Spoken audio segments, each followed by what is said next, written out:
Hello everyone and welcome back to the channel. This is the third war of season 33. It took me a while to get this one out just because I was trying to figure out the best way to put it together. It's a Sorcerer and Nebula war, which I think was the same as my first war.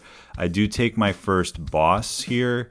I also have my first death of the season, and I was trying to figure out how to kind of weave that all together and not make it too long, and also kind of comment a little bit about why I died and then how I kind of redeemed myself at the end.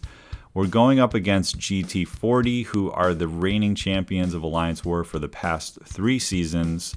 They are very talented. They know what they're doing. They've got great officers, great planning, and just great execution. I mean, they're the best right now. And so yeah, we were definitely looking to steal one today. And I just want to talk a little bit about this matchup. So obviously on this node, which has the combat deja vu, Omega Red would destroy this Korg, right? He's the best counter here. But sometimes when you're planning a war and there's a single defender on a single node in section 1, you're not going to be able to get the most ideal counter over there. And we already decided I'm taking Skrull on node 48, and I'm taking Heimdall boss. And those are sorcerer fights that I'm comfortable with. I was the best person for them today. And then what it came down to is we found a section 2 for me, but for section 1, we needed somebody with energy hits, which she does have, so that we could get around this Korg. And basically, she's kind of a noodle in this fight is the issue. So I knew it was going to take a while, and then right out of the gate, I kind of messed up. So right here, I practiced this a million times how to dex out of his heavy without proccing the crowd excitement, and I do not know why 2 out of the first 3 dexes I made, I absolutely destroyed my strategy. I gave him all that crowd excitement. It just kind of threw me, right? So then I was like, all right, I have plenty of health. I knew this was going to be a marathon, but I put on the pre-fight so that I could hopefully get on my regen on block, just block bait, do medium light, and get him down that way. And then right there, he does not have the unblockable icon on, but I 100% know that I hit parry. And then now, because of that dropped input, I just rushed into him. I got parried, and he got his special 3. And man, this does not look like a tier 1 player right here. So obviously this was a really ugly death. This was about as ugly looking of a fight as I've had in months, and not really sure what to say about it. So now we're gonna go through the amount of items that I have, and yeah, I think I got in my head, because yeah, Sorcerer, not an ideal counter here. But if, you know, at the end of the day, it's just a Korg. I didn't have to worry about my medium hits and rock hard thorns. You know, the game plan was to just block bait the heavies, do medium light, get the shield down, maybe try to get some armor breaks on him. So now, you know, I'm taking the boss today, right? So I need to make sure that I don't run out of items. And so this fight needs to go well, this second fight, and essentially he's basically starting from full health. So yeah, this is going to be interesting. So the reason I put on the purple pre-fight is because I figured if I got to my special 2, I would have the regen on block at that point, which is the one that I want. So now I'm thinking like, no, I should just heal to full, even though I have the combat regen. The original strategy was to block bait at the beginning and regen to full. So, you know, obviously I'm a little nervous because I keep going in and out. We popped the combat regen again. I think, you know, because I got hit a couple times, the invuln wouldn't have mattered in that last fight. But yeah, the mistake I made was I got his crowd excitement up. I didn't look good. And then when I came out of that special 3, he just ran right at me. I hit parry, the parry didn't stick, he comboed me, and then I just panicked from there. So this one, I am going to speed up partway through, but we're seeing just the beginning of the fight, the rhythm is just way better. This is how my duels looked. You know, you dex out early enough that you don't proc the crowd excitement, and now I'm about to get to blue mode. And we can just get this regen on block off of the special 3, which this was my original plan. We're just going to speed it up from here. I wanted to get the permanent regen on block just so that we can, get some of this regen damage back. We can block the special 2s if we want. So yeah, this has the combat deja vu, which means in general you want to just do medium light. And I know she's a mystic, so she can interact with the prowess that he gets. But there was just something about not wanting to give Korg multiple prowess with block penetration on this fight, because even though she has the regen on block, if blocked hits kill her before she regens them, she's not going to survive, right? So yeah, this is... I don't know what was wrong with me in this fight. Obviously, his crowd excitement is really high, so I kind of got out of a little thing in the corner. We took some hits there. And yeah, Korg is not an easy defender if you don't really have a Korg counter, and I don't really consider Sorcerer a Korg counter. She puts debuffs on him. Like I said, she kind of hits like a noodle. There's not really any buffs here except for the prowess that I talked about for her to interact with. So it's just going to be a long, slow fight, but I do kind of regen back some of that damage, which is pretty nice. And now we're kind of getting toward the end. I think I have a really good special 1 dex right at the end that kind of, shows you that I actually know what I'm doing. I think it's like right here. I just kind of get this thing right, finally. Good dex there. So yeah, so we've regen back a lot of it. And obviously that's how I wanted the fight to go the first time. But yeah, this is tier 1 war. You have to shake it off. I'm not the best player by any means, but even the best players will have deaths every once in a while. I do want to kind of blame that on a missed parry, but also the way I started the fight wasn't great at all. But fortunately, I've come out of that fight where I'm pretty confident now that I'm not going to item out. That was really my biggest fear about this whole thing, was that I was worried that dying on the first fight with the champion that I was going to be taking the boss with, that I would be in a little bit of trouble. Alright, so we've made it into section 2, and yeah, things are looking a little better now, and time to redeem myself for that first death. And this is a really funny fight. You probably saw it last season, but because it has chitinous thorns and he's always going to have armors, anytime I hit him, it's going to be putting a bleed on me. And then because I am also facing the cutting wires node, the bleeds are going to turn into shocks. And being immune to shock, they're just going to put 20 amp charges on me all the time. So we just keep getting 20. We keep parrying over the shocks. And right here, just have to watch out for unstoppable armor, but he didn't proc it anyway. And yeah, we didn't have to throw any specials. That's just a joke fight. I mean, it's a good counter because, it's a decent placement because you need to have a counter for it, so it forces a champion. But if you have Nebula, it's just an absolute joke. Then, because I had a very powerful mystic here, we are going up against this surfer. And what I want you to see in this fight is just how different the fight looks than that Korg fight. Because Sorcerer, she has tools in her kit, but she doesn't really have a lot of damage unless if you can, be throwing a lot of specials. And so this has explosive personality, which we're not really going to have to worry about too much.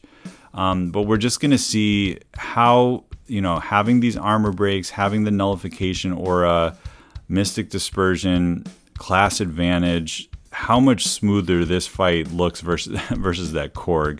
So what this kind of explains to me a little bit is that Sorcerer Supreme is really a specialist champion.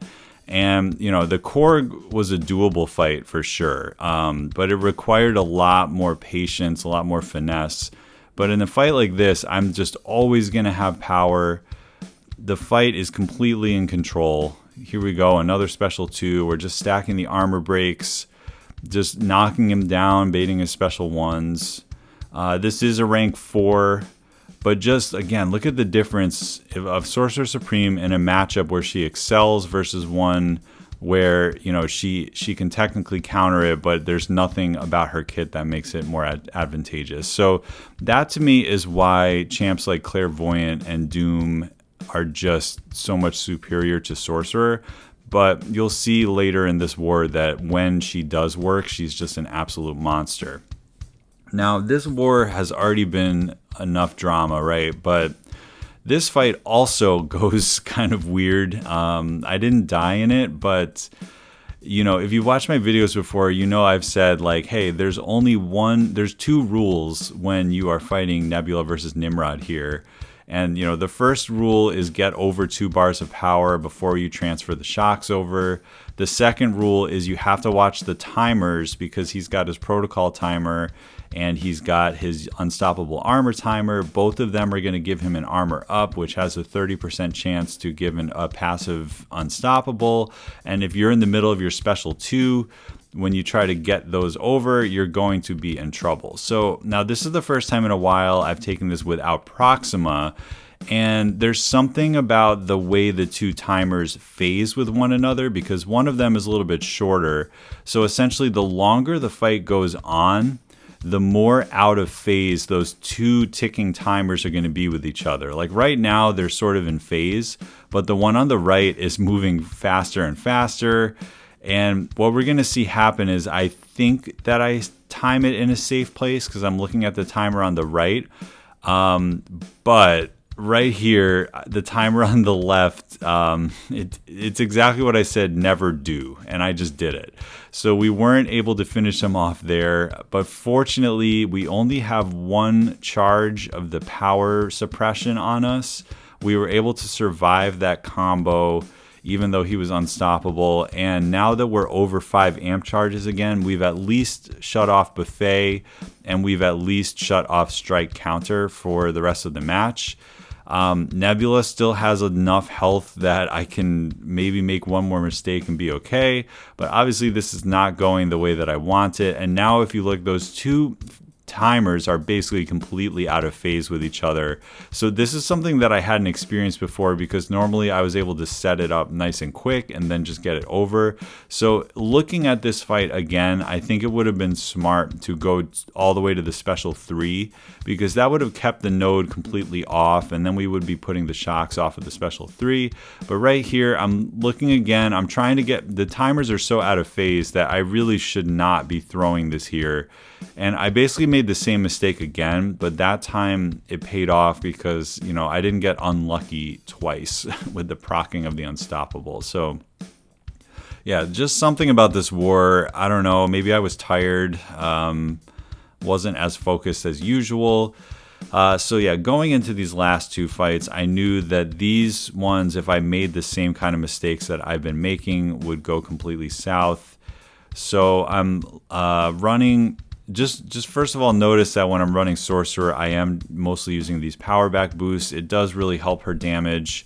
On this one, I didn't do one of the special boosts itself, but the 200% power boost will work. Now, I've taken this Skrull twice before, and in both of them, I've like whittled my own self down to 10% health and then recovered. Now, I should have noted that we have the Storm Pyramid X synergy, which gives us a bar of power, and then by throwing an advanced power boost, we actually start with 2 bars of power. And now a couple things to note, this has return policy, so we do not want to be throwing our special 1s as we take a combo because of the falter on us. We don't want to be throwing the special 1s because that will be nullifying stuff and it'll be pushing our power. And the goal was to throw a special 2 with the slow and then get all the way up to a special 3 and then bank the permanent slow. And I'm speeding it up because the game plan of this fight is essentially just keep throwing the specials, block the special 2s. If he throws a special 1, it's okay. In this fight, compared to the ones that I've taken before, I feel like I was way more aware of the falter timer. Anytime a buff expires, a falter timer comes on myself, and I have to basically knock him down or like connect a hit of a special with him to transfer the falter over to him. And I feel like in the last couple of matches, I was not always on top of that. But in this one, I feel like I finally had a sense of what I'm supposed to look at, how the timers are supposed to work. And also just being patient and knowing that I'm going to be able to get it down during the time. You can certainly get to a point where you can just chain special 2s back to back to back, place a lot of armor breaks and get him down. But it's not worth doing that at the expense of like having a falter on you and then getting smacked mid-special, which is something that has happened to me in previous fights. Additionally, in the first time I took him, I accidentally gave him too many armors and he went unblockable for a split second.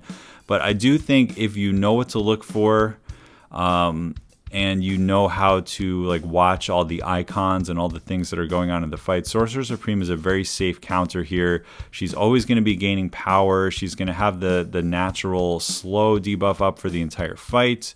It's just going to take a while, and this one takes as long as it's ever taken. So at some point, I kind of have to make a decision of like, all right, we need to close this fight out so I don't time out. So we throw a special 3 here. It does a decent amount of damage, but I'm thinking in my head like there's a minute left. I probably should start going for special 2s and just kind of like YOLO at the end of this fight. So here we go, special 2, and that is enough to get him down. So definitely was nice to finish with a full yellow bar because it means I didn't have to heal up Sorcerer for the big boss. And this is my first time taking Heimdall boss. And another nice thing about the Storm Pyramid X synergy, which also works with the other Marvel Realm of Champions, is that on a fight like this, I can actually throw on an invulnerability boost instead of a Power Start 1 boost because I basically have the Power Start 1 in the kit of the synergy. So this one's going to look a lot like the Black Panther solos that I've had. We're going to just throw our special 1 with the purple icon on. This is going to put a temporary slow and a nullification aura. The nullification aura is going to help us get all the way up to our special 3. Now, the reason Heimdall is like moderately more difficult than Black Panther Civil War is, of course, you cannot basically bait the special 2 because it's going to be unblockable and it will stun you. So if anything, pushing him to special 3 with invuln is better than a special 2 because of the stun. So we are banking our slow right here. And then the other thing is when he throws his special 1, he's going to put a True Strike on himself. You need to watch out for the True Strike buff when that happens. And when that happens, there's like a 25% chance, I believe, to get auto blocked. And the only way to cancel the auto block is to heavy counter him or to basically intercept with a special or throw a special 3. So right there, we get rid of the True Strike by intercepting with a special. The good news is that she's basically always going to have power. So there's a very safe way to get these True Strikes off, like right here. We're just going to throw the special 2. That gets the True Strike off. He has a little bit more health than Black Panther Civil War, so he's a little bit tankier. And yeah, I mean, this is basically how the rest of the fight's going to look. It's always nice when you have the regen on block up as well as the slow. But we're definitely in control. Here he goes, throwing that again. We're probably going to have to throw a special 3 this time, but the special 3 will also cancel out the True Strike. And yeah, at this point, the only thing that would scare me is if I get backed up into my corner and I have to bait heavies and things like that. But that was something that I practiced so that if I did get cornered, I could get out of it. That's kind of important when doing fights like this. Hoping for some more armor breaks, hoping for some to keep the slow up because actually the slow is about to fall off. But here we're able to make it happen. It looked like there was a little lag in the game right there, so that kind of scared me. And then after the lag, we did take a combo, but fortunately, you know, I did have that invuln on, and I think that was our only mistakes that we took. So things are going well. He's got his True Strike, so we have to intercept with the special. We throw the special 2, get some big damage, get a little bit of power back. Throw the special 1. This puts the nullification aura again. And right now we have a few armor breaks. So now we should be able to kind of finish him off with this special 2. And yes, that's the end of Heimdall. And yeah, so this was quite a war. Early, ugly death. Interesting fights with Sorcerer. Almost messed up Nimrod, but got the boss kill. And unfortunately, we lost this war pretty handily. I think we lost by like 4 deaths. And there was something about BG3 where we just had some sloppy mistakes that I think may have been caused by some lag in the game. A lot of people had mentioned it was just day 5 of AQ, and a lot of people had used more items in AQ than they had in like months. and we were all kind of like, what's going on with the game today? It just felt a little slow. It felt like things weren't reacting in time, and who knows why that happens? Who knows if it actually was happening? But I can say for sure I did not feel comfortable in that first Korg fight and really had to buckle down and get him down the rest of the way. So no deathless season for me, but at least we got our first boss kill. And after the first week, we are 1-2 and looking forward to the rest of the season to hopefully keep ourselves in Masters and yeah, continuing to improve as we go. So thanks for watching, and I will catch you in the next one.